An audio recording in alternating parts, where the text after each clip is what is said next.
마가복음 5장 1절서부터 20절 말씀입니다. 예수께서 바다 건너편 거라사인의 지방에 이르러 배에서 나오심에 곧 더러운 귀신 들린 사람이 무덤 사이에서 나와 예수를 만나니라.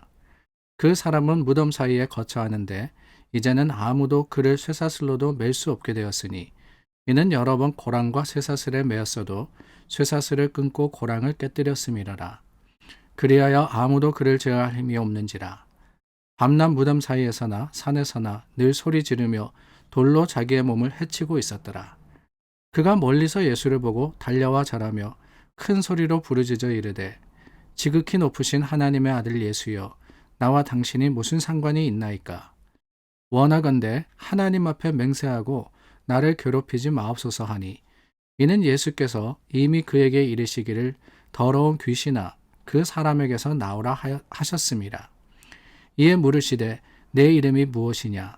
이르되 내 이름은 군대니 우리가 많음이니이다 하고 자기를 그 지방에서 내보내지 마시기를 간구하더니 마침 거기 돼지의 큰 떼가 상곁에서 먹고 있는지라.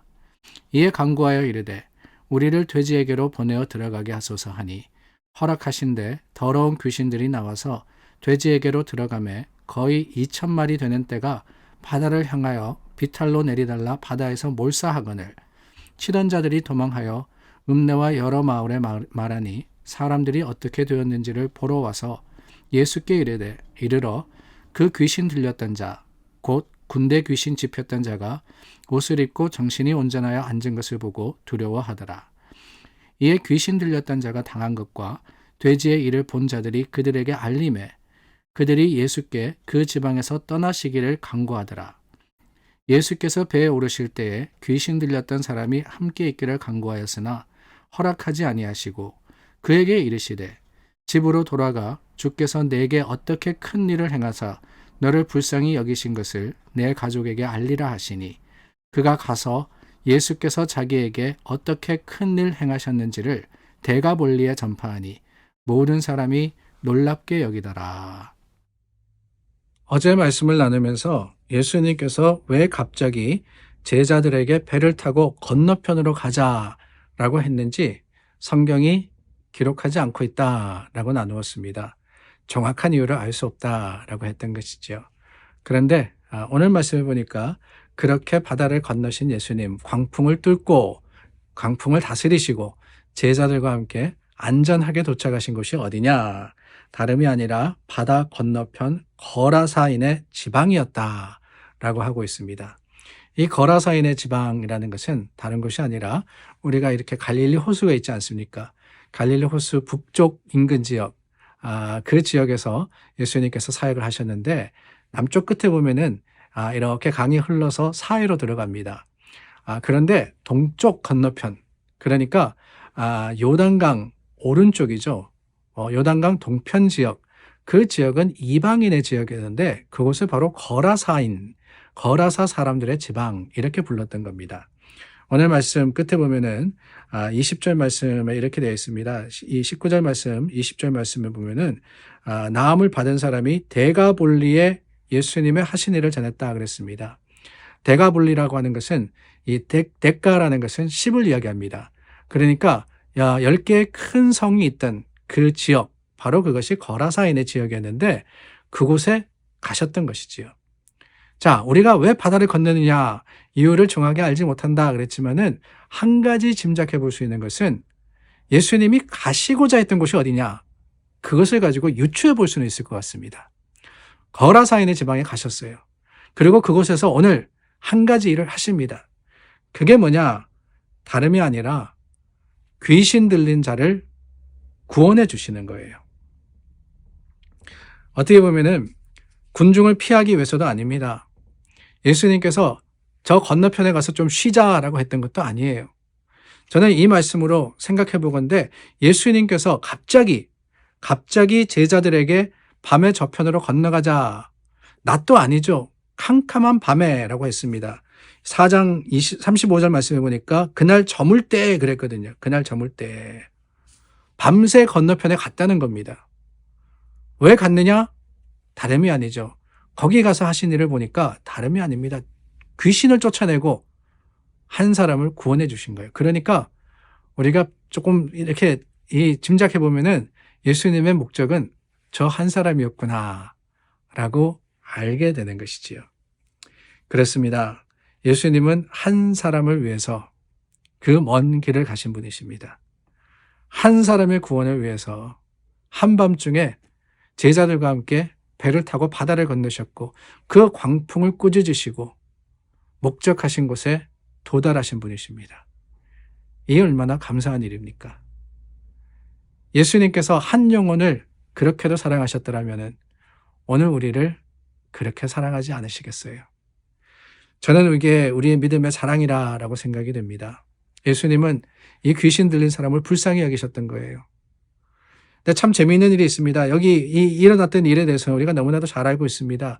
군대 귀신, 그 귀신을 쫓아내는데 부탁하죠.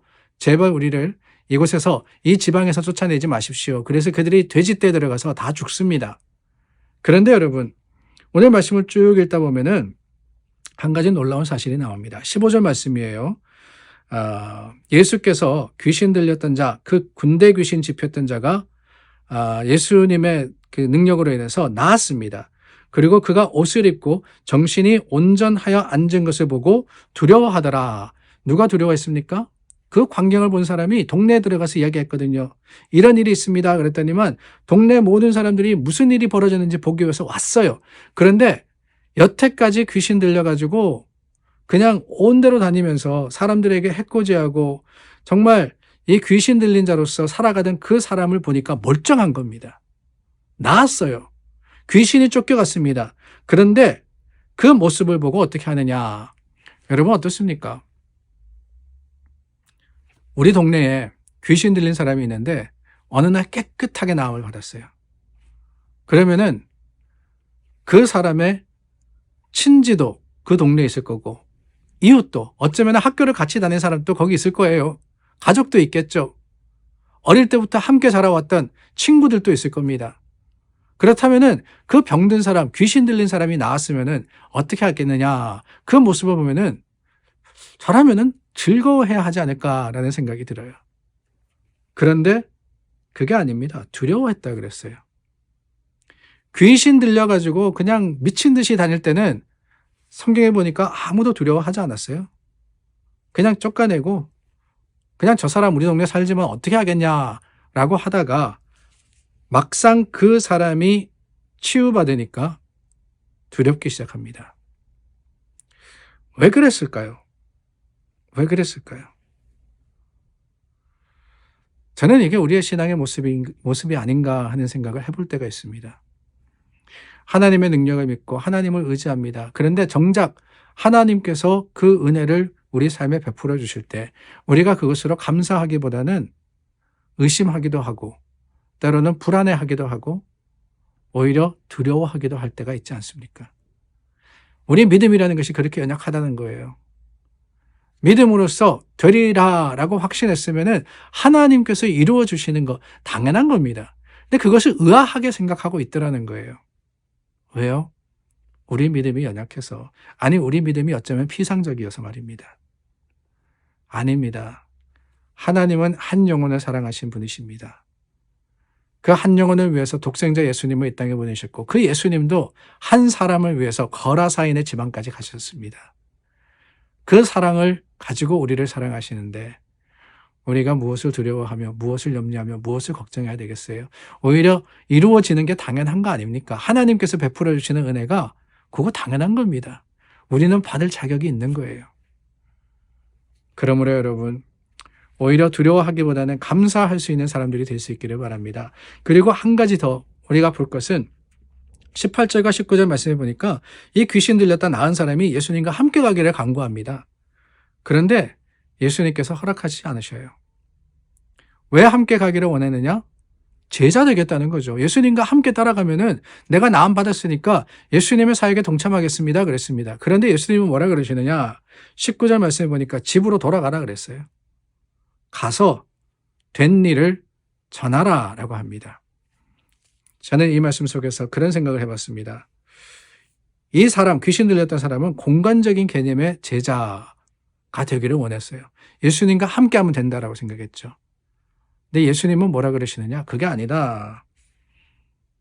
전하는 사명을 감당하는 게 제자다. 예수님을 따라서 갈릴리로 안 가도 돼요. 대가볼리 지역에 그 거라사인의 지방에 머물러도 됩니다. 다만 예수님을 전하면 된다는 거죠. 그게 제자입니다. 사랑하는 여러분, 오늘 우리도 교회 안에 있다고 공간적인 개념으로서의 성도로 만족하지 않기를 원합니다. 주님의 말씀을 전하고 증거함으로써 오히려 우리 있는 곳에서 사명을 다하는 제자이기를 간절히 소망합니다. 기도하겠습니다. 참 좋으신 하나님 감사합니다. 오늘 말씀 가운데 주님의 뜻을 헤아립니다. 그 뜻대로 살아가도록 도와주시옵소서. 예수님 이름으로 기도드립니다. 아멘. 말씀대로 사는 저와 여러분 될 수 있기를 바랍니다.